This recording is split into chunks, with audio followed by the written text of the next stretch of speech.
Friends, स्वागत है आप सबका हमारे इस यूट्यूब चैनल रफ्तार स्टडी में।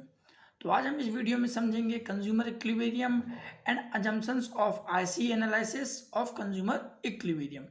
तो आइए समझते हैं कंज्यूमर इक्विलिब्रियम क्या है और आईसी कर्व के जो अजम्पशंस होते हैं कंज्यूमर इक्विलिब्रियम में वो क्या होते हैं, समझते हैं। तो consumer equilibrium is a situation, consumer equilibrium है एक ऐसी सिचुएशन है where consumer get maximum satisfaction, जहाँ पर कंज्यूमर मैक्सिमम सेटिस्फैक्शन गेट करता है, ठीक है ना, विद हिज गिवन इनकम। जो उसके पास इनकम है, जो उसकी आय है वो उसके पास गिवन है, and given market price is known as consumer equilibrium. कहने का मतलब ये है कि कंज्यूमर इक्विलिब्रियम एक ऐसी सिचुएशन है जहाँ पर कंज्यूमर मैक्सिमम सेटिस्फैक्शन को गेट करता है विद हिज गिवन इनकम, जो उसके पास इनकम दे रखी है उसमें, एंड गिवन मार्केट प्राइस, और जो मार्केट में जो प्राइस चल रहा है वहाँ पर, इन दोनों के जो कॉम्बिनेशन मिला करके क्या बनता है, कंज्यूमर इक्विलिब्रियम। जहाँ पर कंज्यूमर को उसके सेटिस्फेक्शन के अनुसार कोई भी प्रोडक्ट मिल जाता है उसके प्राइस पर, ठीक है, तो वो कंज्यूमर इक्विलिब्रियम कहलाता है। जैसे एक एग्जांपल ले लेते हैं, कंज्यूमर, मान लो कोई कंज्यूमर है, वो मार्केट गया, अब उसने देखा कि कोई प्राइस के जो गुड्स के प्राइस हैं वो 10 रुपीज़ है। अब वो 10 रुपीज़ प्राइस उसने बोले और उसके पास 10 रुपीज़ ही हैं, मीन्स ये उस चीज़ को, प्रोडक्ट को खरीद सकता है। तो जो गिवन इनकम है वो भी उसके पास 10 है और मार्केट प्राइस चल रहा है वो भी उसके पास 10 है, मीन्स दोनों ही इक्विलिब्रियम पॉइंट पर हैं। तो हम क्या कहेंगे, उसको कंज्यूमर इक्विलिब्रियम है, ठीक है।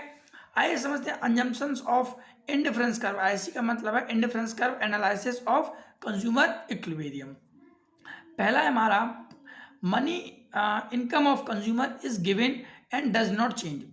क्या अजम्पशंस में हमको कुछ लेकर के मान के चलना पड़ता है, ठीक है। तो पहला क्या है कि जो मनी इनकम है कंज्यूमर की वो गिवन होगी, हमारे पास पहले से ही गिवन दे रखी होगी, एंड डज नॉट चेंज, जो कि चेंज नहीं होगी, क्योंकि यदि चेंज होगा तो उसका सेटिस्फेक्शन लेवल भी चेंज हो जाएगा, प्रोडक्ट भी चेंज हो जाएगा, ठीक है। तो चेंज नहीं होना चाहिए, ठीक है ना। इनकम है वो उसके पास गिवन ऑलरेडी होगा।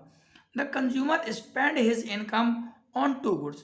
कंज्यूमर है वो सिर्फ 2 ही गुड्स पर अपने जो इनकम है उसको स्पेंड करेगा, which are substitute to each other, जो कि सब्सटीट्यूट हो सकते हैं, ठीक है ना, एक दूसरे के।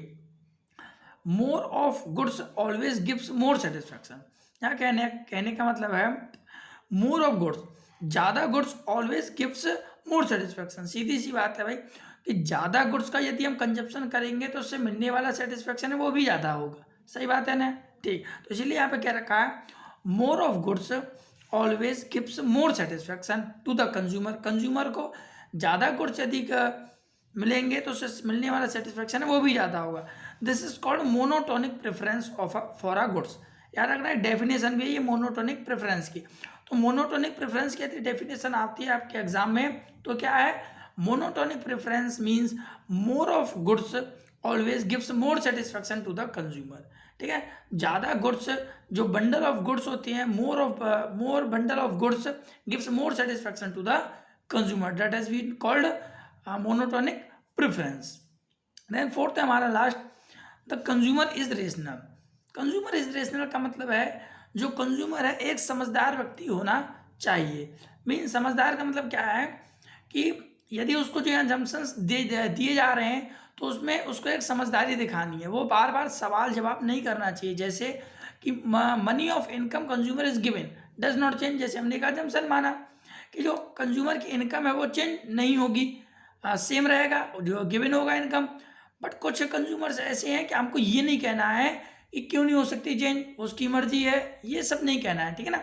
मीन्स कंज्यूमर रेशनल होना चाहिए, एक समझदार व्यक्ति होना चाहिए, जो भी उसको अजम्पशंस दिए जा रहे हैं उस पर उसको सेटिस्फाई होना पड़ेगा। तो ये था हमारा consumer equilibrium and assumptions of IC analysis of consumer equilibrium. Thank you.